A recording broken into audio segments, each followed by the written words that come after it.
ವಿದ್ಯಾರ್ಥಿಗಳಿಗೆ ಇವತ್ತಿನ ತರಗತಿಗೆ ಸ್ವಾಗತವನ್ನು ಕೋರುತ್ತೇನೆ.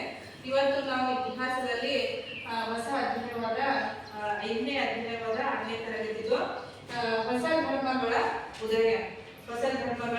ಉದಯ ಈ ಪಾಠದಲ್ಲಿ ನೀವು ಧರ್ಮಗಳ ಸ್ಥಾಪಕರು ಮತ್ತು ಧರ್ಮ ಸ್ಥಾಪಕರು ಏನೇನು ಬೋಧನೆಗಳನ್ನು ನೀಡಿದ್ರು ಅನ್ನೋದು ಅರ್ಥ ಮಾಡ್ಕೋತೀರಿ.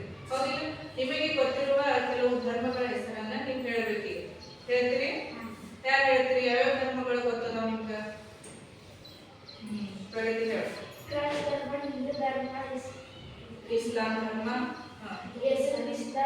Okay, good. ಈಗ ಹಿಂದೂ ಧರ್ಮ, ಕ್ರೈಸ್ತ ಧರ್ಮ, ಜೈನ ಧರ್ಮ ಮತ್ತು ಬೌದ್ಧ ಧರ್ಮಗಳ ಬಗ್ಗೆ ನಿಮ್ಗೆ ತಿಳುವಳಿಕೆ ಅದ. ಹೌದಿಲ್ಲ? ಈಗ ಕ್ರೈಸ್ತ ಧರ್ಮದ ಸ್ಥಾಪಕರು ಯೇಸು ಕ್ರಿಸ್ತ. ಅವರ ಪವಿತ್ರ ಗ್ರಂಥ ಬೈಬಲ್.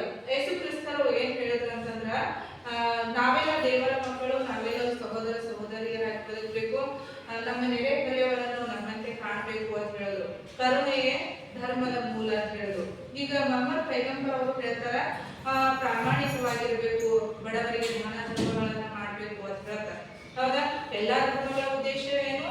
ದಯವೇ ಧರ್ಮದ ಮೂಲ. ಎಲ್ಲರ ಮೇಲೆ ನಾವು ಏನಿರ್ಬೇಕು? ದಯವನ್ನು ತೋರಿಸ್ಬೇಕು, ಅಹಿಂಸೆಯಿಂದ ಇರಬೇಕು ಅಂತ ಹೇಳ್ತಾರೆ. ಅದೇ ರೀತಿಯಾಗಿ ನಾವು ಇವಾಗ ಬೌದ್ಧ ಧರ್ಮದ ಕುರಿತು ನೀವು ಸಂಕ್ಷಿಪ್ತ ಮಾಹಿತಿಯನ್ನು ತಿಳ್ಕೊತೀರಿ. ಬೌದ್ಧ ಧರ್ಮದ ಸ್ಥಾಪಕರು ಯಾರಂತಂದ್ರೆ ಗೌತಮ ಬುದ್ಧರು. ಅವರ ಮೊದಲ ಹೆಸರು ಸಿದ್ಧಾರ್ಥ. ಅವರ ಮೊದಲ ಹೆಸರು ಏನಾಗಿರ್ತದ? ಸಿದ್ಧಾರ್ಥ. ತಂದೆ ಹೆಸರು ಶುದ್ಧೋಧನ. ತಾಯಿ ಹೆಸರು ಮಾಯಾದೇವಿ. ಅವರ ಹೆಂಡತಿ ಹೆಸರು ಯಶೋಧರ.